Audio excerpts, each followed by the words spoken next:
Señor bendiga la iglesia. Hoy vamos a traer a la memoria el proceso en virtud del cual el Dios Todopoderoso se apiadó de nuestra alma y tuvo compasión, fue movido a misericordia. Vamos a hacer 3 lecturas. Vamos a Éxodo 33, 19. Y vamos a hacer esta lectura en el nombre del Padre, del Hijo y del Espíritu Santo. Así te dice la Sagrada Escritura. Y le respondió: yo haré pasar todo mi bien delante de tu rostro, y proclamaré el nombre de Jehová delante de ti, y tendré misericordia del que tendré misericordia, y seré clemente para con el que seré clemente. Vamos a avanzar. Capítulo 34 del mismo libro, del 6 al 10.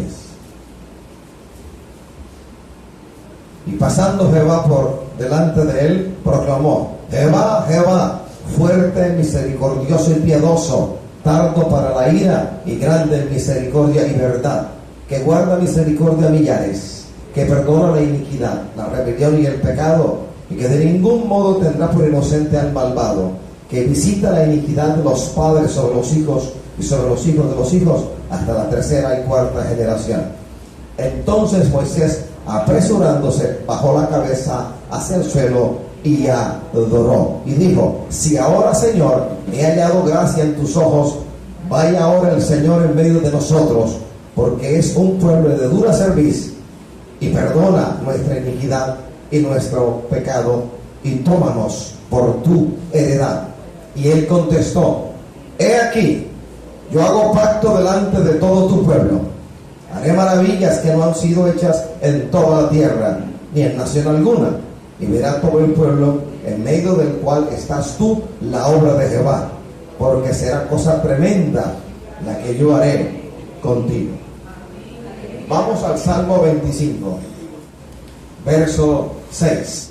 Acuérdate, oh Jehová, de tus piedades y de tus misericordias que son perpetuas. De los pecados de mi juventud y de mis rebeliones no te acuerdes. Conforme a tu misericordia, acuérdate de mí por tu bondad, oh Jehová. Ahora vamos al libro de Isaías. Isaías 54. 2 versículos en el capítulo 54 del libro del profeta Isaías, el 7 y el 8. Por un breve momento te abandoné, pero te recogeré con grandes misericordias. Con un poco de ira escondí mi rostro de ti por un momento, pero con misericordia eterna tendré compasión de ti, dijo Jehová, tu Redentor. Se puede sentar. Cuando leemos Éxodo 33 y 34, traemos a la memoria a Moisés. Para su aliento y consuelo, el siervo Moisés tuvo una manifestación de la majestad divina hasta donde su limitada humanidad se lo permitió. Cuando leemos el Salmo 25 en el verso 6, el salmista suplica por la misericordia de Dios. Su súplica tiene como fundamento la benevolencia divina, el favor divino, el modo de ser de Dios. En Isaías 54, versículos 7 y 8, leemos acerca de la restauración mesiánica. Y en las citas leídas aparece el término misericordia, compasión, aliento, bondad. En hebreo bíblico tenemos el verbo raham, literalmente traducido al castellano es tener compasión, ser misericordioso, sentir lástima por el prójimo. Isaías nos recuerda la salvación a través de Jesucristo el Señor, predicha anticipada y absolutamente implementada en el ministerio del Señor, coronada con la muerte expiatoria en la cruz del Calvario, el siervo sufriente. En el Nuevo Testamento tenemos algo que es continuación del Antiguo Testamento, en cuanto a la misericordia, en cuanto a la gracia, en cuanto a sus bondades, sus clemencias. La palabra esplagna, S-P-L-A-G-C-N-A, significa entrañas, lo que está dentro de uno, entrañas, así se traduce. Esplagnizomai, el verbo correspondiente a entrañas, y se puede traducir como ser movido en las entrañas, ser movido a compasión, anhelar moverse en la compasión, sentir el mover del amor de Dios en compasión, en bondad hacia el prójimo, en cualquier situación calamitosa, en cualquier situación nada agradable en la cual se encuentra el hombre o la mujer, un familiar o alguien fuera de la familia. ¿Cómo se usa en el Nuevo Testamento? Si yo leo Mateo 9:36, y al ver las multitudes tuvo compasión de ellas, porque estaban desamparadas y dispersas como ovejas que no tienen pastor. De Cristo para la multitud, de Cristo para los sufrientes individuales, de Cristo esa actitud de extender su diestra, mover su diestra a favor de aquellos que sufren, aquellos que se lamentan por una situación, aquellos que en medio del sufrimiento que el mundo ofrece, que el mundo da, levantan una mano, levantan más que mano, levantan su corazón y piden misericordia, piden el oportuno socorro del Dios único y verdadero. Marcos 6:34 de igual manera dice: y salió Jesús y vio una gran multitud y tuvo compasión de ellos, porque eran como ovejas que no tenían pastor, y comenzó a enseñarles muchas cosas. También del ruego de un padre por su hijo endemoniado. Lucas 7:13. Y cuando el Señor la vio, se compadeció de ella y le dijo: no llores más. También leemos en Lucas 10:33, pero un samaritano que iba de camino vino cerca de él y viéndole fue movido a misericordia. Este pasaje es mucho más certero en cuanto a la compasión que nosotros debemos tener por el prójimo. Habló con alguien y ese alguien era judío. Ese alguien que era judío conocía bien la Sagrada Escritura. Habló acerca del primer mandamiento y el Señor le contó una historia, que alguien fue asaltado y fue herido, mal herido, y pasó un sacerdote y no lo tocó, porque en el sacerdocio levítico al sacerdote en turnos se le prohibía tocar a alguien muerto, y se estaba casi muerto porque se contaminaba y era inhibido para llevar a cabo la labor de sacerdote. Pasó un levita, de igual manera un servidor en el templo, y se sintió tocado en el sentido de: no lo puedo tocar, tengo que ignorarlo porque no me quiero contaminar. Y luego pasó a un samaritano. Cuando hablamos de samaritano, estamos hablando de una pequeña comunidad después del exilio, después del regreso del exilio, encontrado en Samaria. Los judíos, que eran sus medio hermanos, se referían despectivamente a los samaritanos. En los tiempos de Jesús, los samaritanos eran mirados y literalmente eran denominados perros. El judío llamaba al samaritano perro. Lo veía contaminado, lo veía mal, no lo veía nada bien. Así que fue un samaritano el que fue movido a misericordia. Y él le pregunta a la persona con la cual establece este diálogo: ¿quién hizo justicia? Y la justicia la hizo aquel que fue llamado a misericordia, que fue movido desde sus entrañas y sintió el toque divino y fue movido a ayudar, a dar una mano amiga a ese que fue asaltado, hurtado y herido.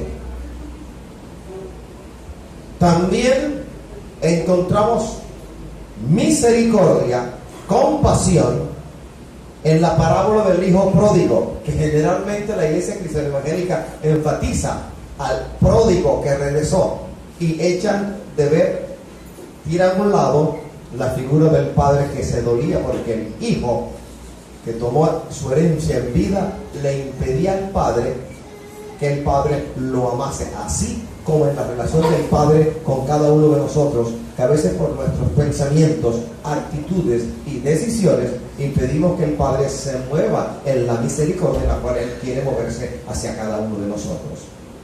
Lucas 5:20 dice: y levantándose vino a su padre, y cuando aún estaba lejos lo vio su padre y fue movido a misericordia y corrió y se echó sobre su cuello y lo besó. Porque ese día la oración, la petición del padre del hijo pródigo se cumplió, se implementó, se hizo realidad. ¿Cómo no iba a correr si vio al hijo por el cual lloraba, por el cual se lamentaba? Corrió y se colgó de su cuello, lo abrazó y lo besó. El resto de la historia bíblica usted lo conoce. Regresaron a la casa y hubo un convite, una fiesta, porque aquel que se había perdido había regresado. Te quiero decir en el nombre del Señor que todo lo que tú tienes, todo lo que tú eres, la vocación que en ti está, el estudio universitario que se te permitió llevar a cabo, todo lo que tú eres, todo lo que tú tienes, Dios lo ha permitido. Él ha tenido de ti misericordia. Él de ti ha tenido compasión. Fue movido en sus entrañas a misericordia. Y por la misericordia divina, hoy estamos en este lugar alabándole y bendiciéndole. ¿Por qué no levantas tu mano? Levanta la mano y dale gracias al Señor. A ese ser lleno de misericordia y de perdón, a veces, o con frecuencia inusitada, no le damos gracias. Ay, hermano, ¿y por qué le tengo que dar gracias? Más bien la reflexión es: ¿y por qué no le tienes que dar gracias si la vida que tiene Él la sustenta? La familia Él te la dio. No fue por voluntad materna o paterna, no fue por tu perfil gallardo o no gallardo, no fue por el color de tu piel, no fue por tu sapiencia humana, no fue por la vocación, no fue por el lugar donde vives, no es por el sector de barrio en donde habitas, no es por la casa o el edificio o la mansión que tienes, no es por el carro que tienes, no lo es. Es porque alguien fue movido a misericordia. En buen castellano, misericordia significa favor que se le hace a uno cuando uno no lo merece. Y no merecíamos. Y seguimos no mereciendo el perdón de Dios. Mas he aquí que hoy, en medio de la alabanza, podemos hacer un alto en el camino, reflexionar y decirle: Señor, con toda razón, con todo nuestro pensamiento, nuestro cuerpo, nuestra alma, con todo lo que somos, yo te doy gracias hoy, porque eres misericordioso, perdonador, clemente en gran manera. Alabamos al Señor. Somos producto de su misericordia. En día perfecto, de grata recordación, el Señor extendió su báculo de misericordia en perdón. Y su espíritu fue enviado a hacer una obra que el hombre no puede hacer, la de convencer al hombre de pecado. Eso lo hizo el Espíritu Santo. A partir de ahí el Señor tuvo y ha tenido de ti grande misericordia. Amén. Segundo de Reyes 4, del 1 al 7. Allí se nos narra acerca de una viuda cuyo nombre no se da. Su esposo había muerto y su esposo era servidor de Eliseo. Viuda. La ley judía estipulaba que cuando había deuda y el que tenía la deuda moría, entonces se podían tomar los hijos como en pago de la deuda adquirida en vida. En este caso, el que servía al profeta Eliseo tuvo una deuda y murió, y quedó la viuda y quedaron sus hijos.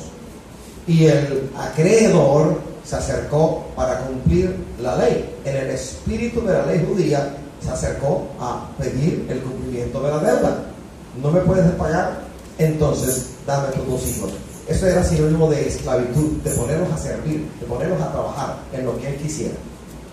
Así se acercó en gran aflicción esta mujer a Eliseo. ¿Qué quieres que te haga? ¿Qué quieres que te haga? ¿Qué quieres que te haga? ¿Qué quieres que te haga? ¿Qué tienes en tu casa? No tengo nada sino una vasija de aceite. Y le dio instrucción, porque el Espíritu Santo en ese momento dio sabiduría, ciencia al profeta. No fue el profeta, fue el Señor a través del profeta que le dio la instrucción. En una operación del Espíritu Santo, ella se encerró en su casa con sus hijos. Antes habían pedido vasijas vacías, no pocas, sino muchas, de todos los vecinos. Y todas las que alcanzaron las llenaron con el aceite poquito que había en la única vasija que tenían. Una vasija, una sola vasija de aceite. Un poquito en la vacía y se llenaba. Otro poquito en la siguiente que estaba vacía y se llenó. Y así se llenó, se multiplicó el milagro. El milagro cesó cuando ya no había más vasijas vacías. Y mientras tengamos una necesidad, levante la mano los que tienen necesidad de cualquier índole. Mientras haya en ti necesidad, hay una oportunidad para un milagro, una maravilla, un portento, una promesa. Así que la gloria a Jehová. Gracias, Señor. Hay de ti como no creas. Porque para el que cree, todo es posible. Pero para el que no cree, nada es posible. Lo decimos afirmativamente y negativamente. 11:6 de Hebreo. Alabado sea el Señor. Y hay muchos que se encuentran como esa viuda. Viuda. Sin dinero. Y el chepito al lado. El cobrador al pendiente. El acreedor y misericordia. ¿Me pagas o me das a tus hijos? Vamos a Josué 2. Libro de Josué, capítulo 2. Del versículo 12 al 14. Josué 2. Del versículo 12 al 14.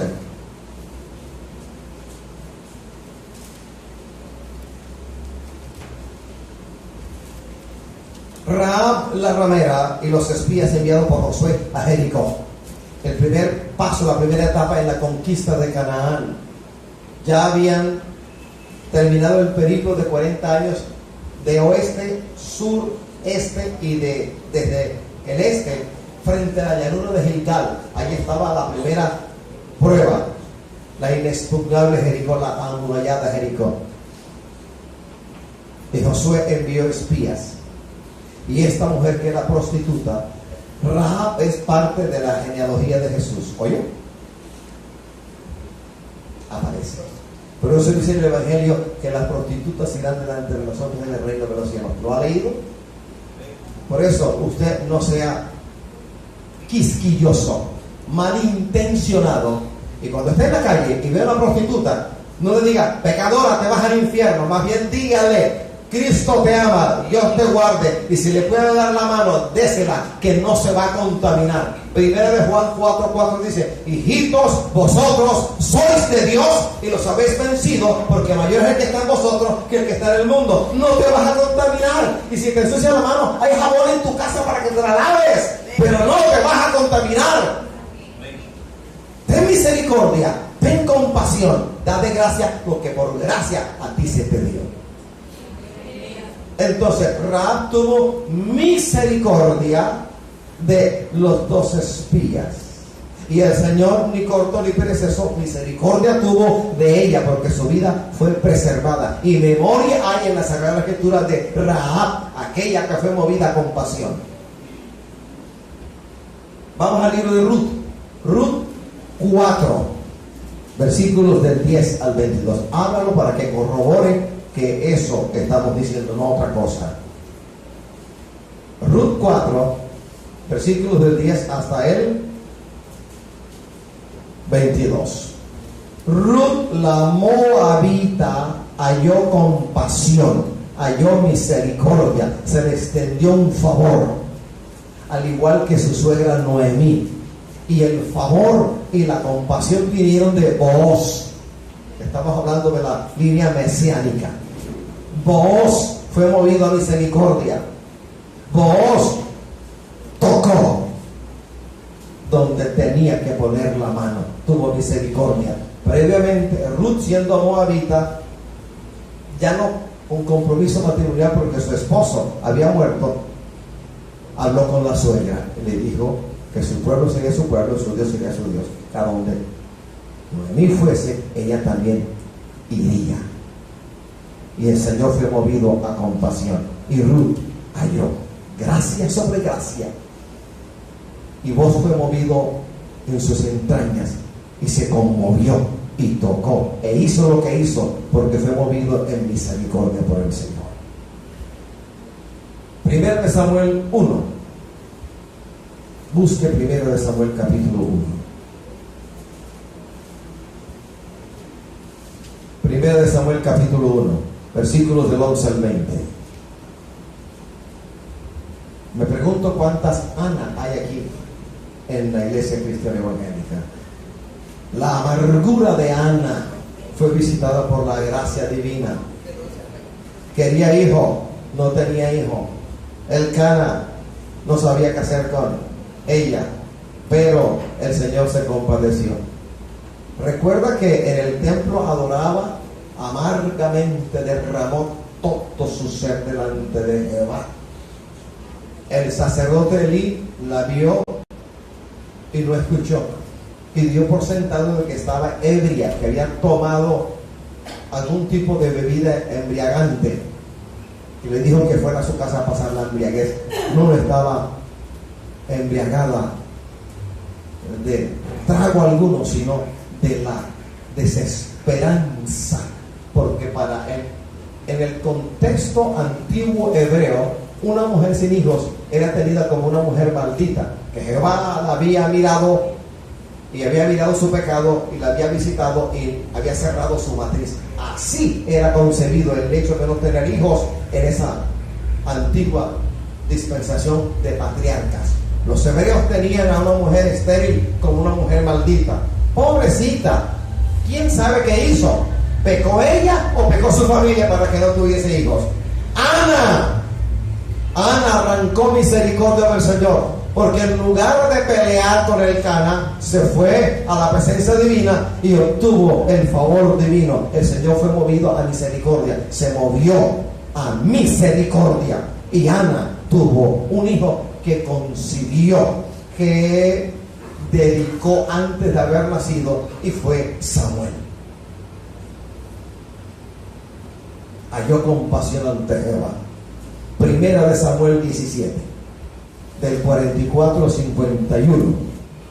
Dios libró a Israel de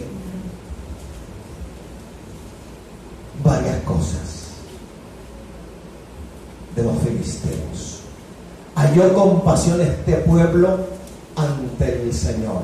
El libro de Jueces es un libro de mucha anarquía. Al final, el tema lo encontramos al final del libro. Y en esos días cada uno hacía lo que a bien parecía. Cuando todo el mundo hace lo que a bien parece, eso se llama caos, eso se llama anarquía. En pocas palabras, si adaptamos ese lenguaje muy poético a el lenguaje común y corriente en costeñol, diríamos, en esos días cada uno hacía lo que le daba la gana. Y cuando usted hace lo que le da la gana en su casa, usted es caótico, anárquico y retira la gloria del Señor. Mas cuando usted hace lo que el Señor le manda hacer, lo debido, lo que te ha revelado, lo que aparece en la palabra, entonces la misericordia y la compasión del Señor son extendidas a ti. Alabado a Jesús. Así como en la mañana de rocío caímos a la hierba del campo, así cuando uno es movido a misericordia, su poder es derramado en nuestra vida y empapa el Señor con su eternidad todo nuestro ser y toda nuestra alma. Israel halló compasión. En los tiempos de los jueces, tiempos de dura anarquía y caos, cuando el pueblo había decidido ya no tener el gobierno divino, como se lo declararon a Samuel, el pueblo el Señor permitía que se levantase un enemigo al pueblo. Se levantaba un enemigo, Señor escuchaba el clamor del pueblo, levantaba un juez. Se levantaba otro enemigo, clamor del pueblo, y levantaba otro juez. Esa es la historia de los jueces. Libro de los jueces. Esther, libro de Esther, capítulos 6 y 7. Jehová fue movido a misericordia, compasión y libró a los judíos de Amán y del exterminio. Esther y Mardoqueo. Esther capítulos 6 y 7. Jehová libró a los judíos de Amán y del exterminio seguro. Esther y Mardoqueo. Y los judíos esparcidos durante el exilio se unieron en clamor, en ayuno, oraron, y Jehová tuvo misericordia de ellos. Compadeció la situación del judío en exilio y los guardó del seguro exterminio. Jonás, capítulo 3, del 1 al 10. Vaya recordando y no se lo olvide nunca los hechos que están escritos en la palabra, para testimonio de ti y testimonio mío. Jonás capítulo 3, del versículo 1 al 10. A pesar del prejuicio de este profeta del Señor, el Señor fue movido a compasión. ¿Y qué lo movió a compasión? El arrepentimiento de Nínive. Ayuno total de todos, aún de animales, aún de los niños. Un pueblo aparentemente fuera de los confines de la gracia divina. Estamos hablando de Asiria, el imperio asirio, capital Nínive. Los ninivitas, ante esta palabra, fueron tocados y se arrepintieron, desde el rey hasta la bestia, desde el rey hasta el niño, y ayunaron y se arrepintieron, y por haber actuado de esta manera arrancaron del Dios Todopoderoso compasión, misericordia, perdón. Vamos a Marcos 1:41. Ahora estamos en el Nuevo Testamento. Abandonemos el Antiguo por un momento y vengamos al Nuevo Testamento por otro momento. Marcos 1:41. ¿Alguien lo puede leer duro? No prometo premios, sino gracias nada más. Marcos 1:41, ¿qué dice Melissa? Y Jesús, teniendo misericordia de él, extendió la mano y le tocó y le dijo: quiero, sé limpio. Qué bendita es la gloria del Señor. En este encuentro con un leproso, el leproso sabía que el Señor tenía poder para sanarlo. Su duda no era esa. Su duda era: ¿será que quiere sanarme? Pero que él sabía que podía sanarle. Por eso le dijo eso. Por eso respondió el Señor así: sí, quiero. Y fue sano, porque tuvo compasión, tuvo misericordia de este leproso cuyo nombre no se menciona en Marcos 1:41. Vamos a Marcos 2, versículos 4 y 5, Melissa. El relato del Evangelio según San Marcos, capítulo 2, versículos 4 y 5. ¿Qué dice la Sagrada Escritura allí? Y como no podían acercarse a él a causa de la multitud, descubrieron el techo de donde estaba, y haciendo una abertura, bajaron el lecho en que yacía el paralítico. Al ver Jesús la fe de ellos, dijo al paralítico: hijo, tus pecados te son perdonados. Alabados al Señor. Qué momento dichoso. Vemos a 4, porque el paralítico no solamente tenía fe, eran los 4 que lo llevaron. ¿Quién sabe de dónde? Da la impresión que de donde lo llevaron era aproximadamente 2,5 kilómetros, 3 kilómetros. Lo llevaron. Era la primera dificultad, llevarlo, trasladarlo hasta donde se encontraba Jesús. Segunda dificultad: estaba atestada, abarrotada, llena la casa en la cual Jesús estaba enseñando y estaba haciendo la obra. La fe los llevó a los 4 a montar el catre en el techo. El techo de las casas antiguas no es el techo de Eternit nuestro, es diferente. Hicieron un hueco, lo quebrantaron y bajaron por allí el catre en donde estaba el paralítico. Y el Señor, que todo lo sabía, esperó que estuviera abajo. Y dijo algo que fue un choque para los judíos recalcitrantes de esa época. En lugar de decir: te sano, le dijo: tus pecados te son perdonados. Y al instante este hombre se levantó. Jesús tuvo misericordia de él. Fue movido en sus entrañas a extendió un favor divino para este paralítico. Lo hizo. Santiago 1:7 que dice: toda buena dádiva y todo don perfecto desciende de lo alto, el Padre de las luces, en el cual no hay mudanza ni sombra de variación. Así actuaba Jesús en su ministerio terrenal, y hoy también puede actuar, porque Él no ha cambiado. Cambió Barranquilla, ha cambiado incluso la iglesia evangélica en sus principios.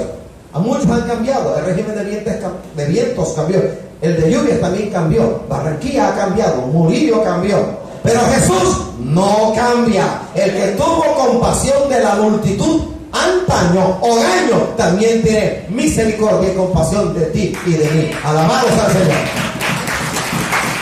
Gracias, Señor.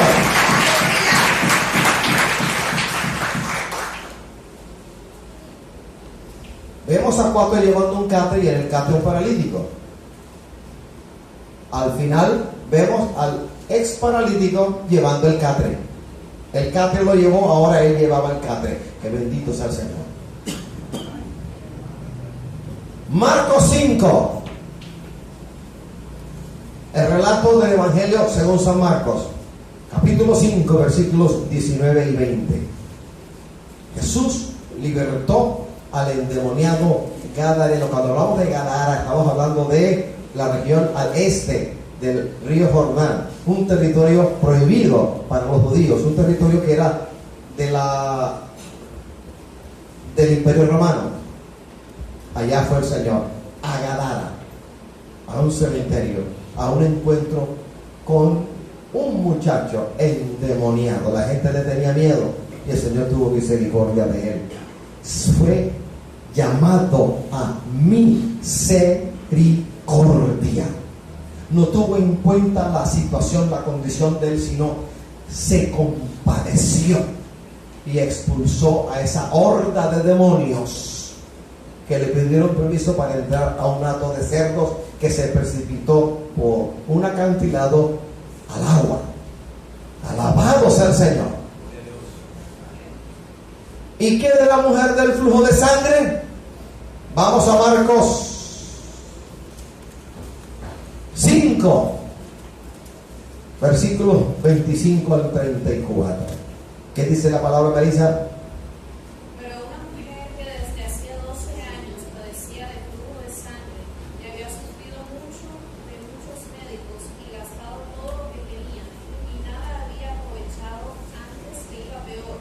Cuando iba a hablar de Jesús, vino por detrás entre la multitud y tocó su manto, porque decía: si tocare tan solamente su manto, seré salvo.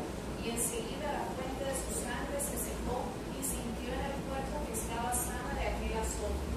Luego Jesús, conociendo en sí mismo el poder que había salido de él, volviéndose a la multitud, dijo: ¿quién ha tocado mis vestidos? Sus discípulos le dijeron: ves que la multitud te aprieta y dices: ¿quién me ha tocado? Pero él miraba alrededor para ver quién había hecho esto. Entonces la mujer, temiendo y temblando, sabiendo lo que en ella había sido hecho, vino y se postró delante de él y le dijo toda la verdad. Y él le dijo: hija, tu fe te ha hecho salvo, ve en paz y queda sana de tu azote. Alabado sea el Señor. Una mujer que había gastado todo. ¿A dónde no fue? De haber habido EPS en esa temprana edad, había ido a todas. Y todas la habrían rechazado y no habría encontrado sanidad de nada. Ella no encontró sanidad del azote que tenía, flujo de sangre. Pero propuso algo llena de fe. Qué mujer tan valiente. Una mujer judía en medio de la multitud no era bien recibida y sigue siendo no bien recibida. En el mundo musulmán, en el mundo árabe, una mujer en público no es bien recibida. Tuve a alguien que me enseñó unas clases en la Universidad del Atlántico. Ella tuvo la oportunidad, siendo barranquillera, de vivir en Marruecos, territorio musulmán. Ella pensó por un momento que estaba en Barranquilla y salito se puso sus tenis, su jean y una camiseta, una bufanda, y con cartera en mano arrancó para una sala de cine. Y estando en la sala de cine, a entrar, ella no se percató que no había ninguna sola mujer a su alrededor, porque estaba ensimismada en ver la película. Y fueron llegando hombres y hombres y hombres y se volaban la fila y la empujaban, la escupían. Y fue cuando ella se cercioró que estaba en un territorio típicamente musulmán, porque una mujer no era bienvenida a ningún lugar público. Y esta mujer, cuyo nombre tampoco se nos da, propuso y pasó por varios obstáculos. Primer obstáculo, creer que el Señor la podía sanar. Lo que propuso fue: me meto por la multitud, toco el manto y soy sana. Creyó, pasó por encima de su incredulidad, de su temor, de su miedo, y decidió, tomó la decisión de creer.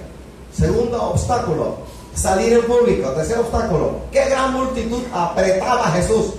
El siguiente obstáculo, pasarse por en medio de la multitud. El último obstáculo, llegar a donde estaba Jesús, meter la mano y tocar el manto.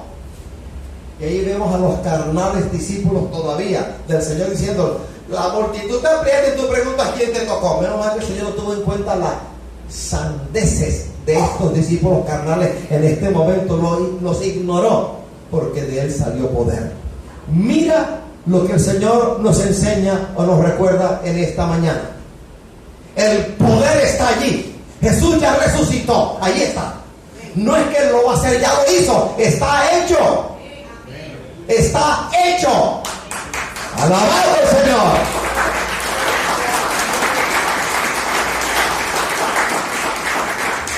No fue Jesús yendo a ella, fue ella yendo a Jesús. ¿Qué arrancó poder de Jesús? ¿Qué arrancó virtud libertadora, milagrosa de Jesús? La fe de ella. La fe de ella desató el poder del Señor. Y hoy, tu fe, mujer y hombre, cualquiera que sea Dios, ponga el nombre que usted quiera. Hoy, tu fe puede desatar el poder de Dios. Si lo crees, si tu fe es pequeñita como un granito de mostaza. Yo conozco el grano de mostaza. Pequeñito. Si así es tu fe, suficiente para que el Señor hoy haga un milagro en tu vida. Porque lo único que el Señor necesita es que tú tengas fe y que pidas en fe. No te preguntes cómo lo hace. No te preguntes cómo lo va a hacer. No te preguntes de qué parte va a venir el poder, del este o del oeste, del norte o del sur. No lo preguntes. Tu mente quede sujeta a la palabra del Señor. Sujeta tu mente a la palabra y tan solo cree y anticípate al milagro, a la sanidad, al portento, a la maravilla. ¿Qué puerta cerrada hay que el Señor no la pueda abrir? He aquí un pequeño gran problema. De Nazaret, en donde fue criado el Señor Jesucristo, de Nazaret el Señor dijo que Él no pudo hacer muchos milagros allí por la incredulidad de la comunidad. Es decir, yo con mi fe, que es un don de Dios, un regalo, como dice Efesios 2:8, puedo desatar el poder de Dios. Si yo creo, el Señor está combinado, porque Él sabe si en mí hay fe o no. Él lo sabe, usted no lo sabe, porque la fe mía para ti es un asunto invisible, y tu fe para mí es un asunto invisible. Pero el Señor, que conoce el corazón, sabe si hay o no hay fe. Y cuando uno pide por un milagro con fe, ya el milagro se da. Ya está hecho. Alabados al Señor. Creo que así se mueve el Señor. Alabados al Señor.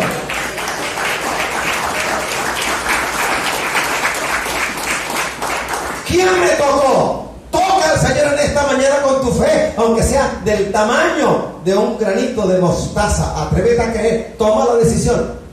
Boga mal adentro, suelta las amarras, dale un puntapié de incredulidad que te está matando y ver a Cristo que te está esperando.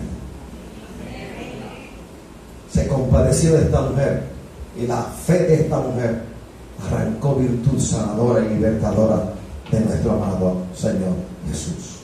Por compasión, el Señor también sanó a la hija de Jairo, la revivió. Marcos 5, del 41 al 43. Marcos 5, del 41 al 43.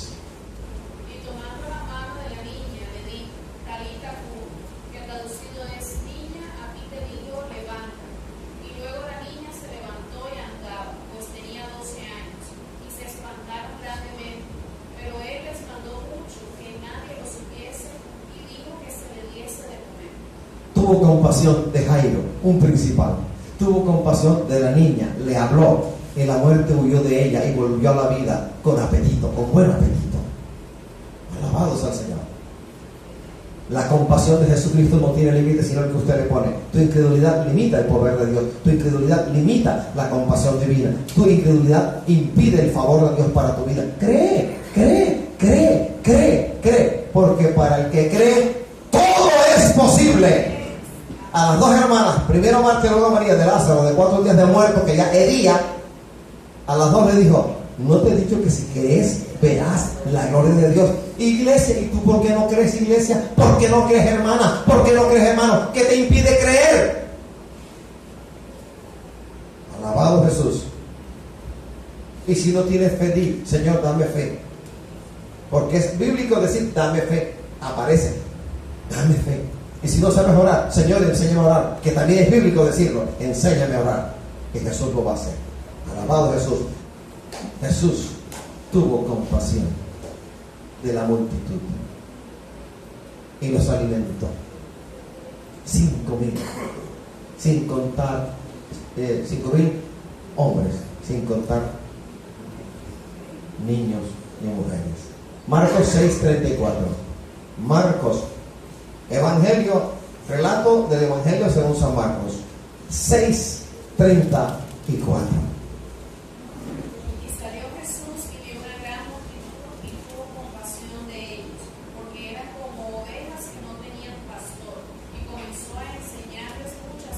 Alabados al Señor. El Señor es compasivo. ¿Sabía usted que Jesucristo tiene compasión?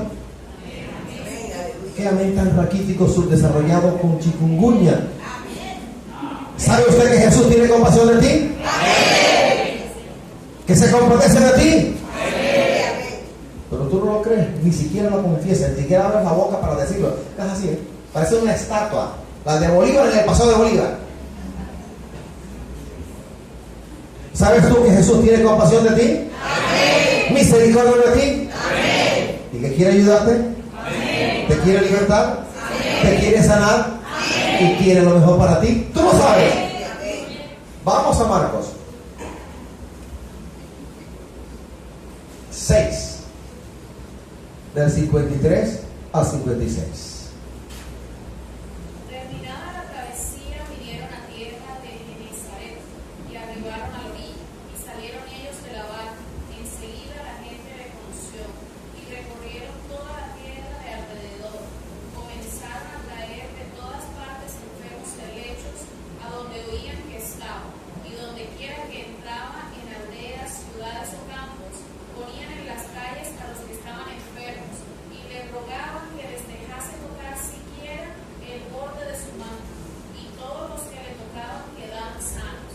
El sembrador por excelencia del Evangelio es Jesucristo mismo. El sembrador no solo evangelizaba, sino que oraba, sabiendo que muchos de aquellos por los cuales oraba y que recibían milagros no se iban a regresar a él a dar gracias. Eso no importa. Importaba que él era compasivo, que tenía misericordia, que extendía la mano hacia ellos. No solamente les hablaba, les enseñaba, sino que oraba por ellos también. Oraba por ellos en compasión, en misericordia, movido en las entrañas para moverse en amor hacia los enfermos. Jesús también tuvo misericordia de la mujer sirofenicia o cananea. Vamos a Marcos 7, del 24 al 30. Ven. Levantándose de allí se fue a la región de Tiro y de Sidón, y entrando en una casa no quiso que nadie lo supiese, pero no pudo esconderse, porque una mujer cuya hija tenía un espíritu inmundo, luego que oyó de él, vino y se postró a sus pies. La mujer era griega y sirofenicia de nación, y le rogaba que echase fuera de su hija al demonio. Pero Jesús le dijo: deja primero que se sacien los hijos, porque no está bien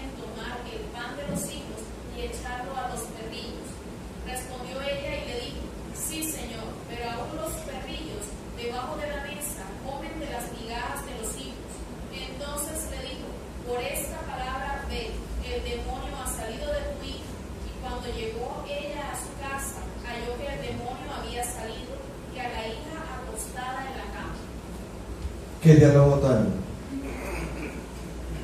tierno. Para alguien fuera del evangelio, ahí Jesús fue grosero con la mujer, pero no fue grosero. Sencillamente le expuso a ella su comisión. La comisión de Jesús era el enviado a las ovejas perdidas de la casa de Israel. A ellos fue enviado. Sabemos que ellos le rechazaron. Y gracias o en virtud al rechazo del cual fue víctima Jesús por parte del pueblo al cual fue enviado, nosotros los gentiles hemos entrado al evangelio, profundidad de la sabiduría, de la compasión y del amor de Dios, que en Génesis 3:15 él había proyectado ya, había dicho públicamente, unilateralmente, que él habría de redimir al ser humano y de reconciliarse con la humanidad. Este plan ha pasado a través de toda la historia de la humanidad. Aleluya. Así que el Señor, como dice el capítulo 11, versículo 25 del libro de Romanos, puso a Israel en ceguera espiritual temporalmente para que nosotros, los no judíos, entrásemos.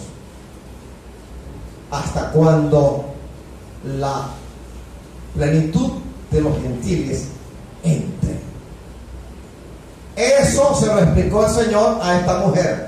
Y la mujer dijo: está bien, yo entiendo lo que usted dice. Sé que fuiste enviado a los judíos y sé que el alimento es para la mesa de los hijos. Pero también sé que de esa mesa, que es gracia divina, caen migajas y los perrillos se pueden alimentar de lo que cae de la casa de los hijos, de la mesa de los hijos. Esa palabra hizo que el demonio a distancia saliera del cuerpo de la hija. Por esa palabra, ve, el demonio ha abandonado el cuerpo de tu hija. Por esa palabra arrancó del Señor una confesión grande. Qué fe la de la mujer Sirofenicia, cuyo nombre tampoco se nos da en el relato de Marcos. Ella arrancó del Señor una gran verdad. El Señor la habló con verdad, ella le respondió con verdad. No hubo mentira en lo que Jesús dijo, no hubo mentira en lo que ella dijo. En este diálogo vemos por un lado a Jesús en su comisión, pero también vemos por otro lado al Padre enviando a la Sirofenicia, a su Hijo amado Jesús, en compasión. Y tuvo compasión, tuvo misericordia. A distancia ordenó a ese demonio que se fuera, porque Jesús no tiene límite ni de distancia ni de tiempo, y lo que Él va a hacer, si tú se lo permites, lo va a hacer. Póngase de pie.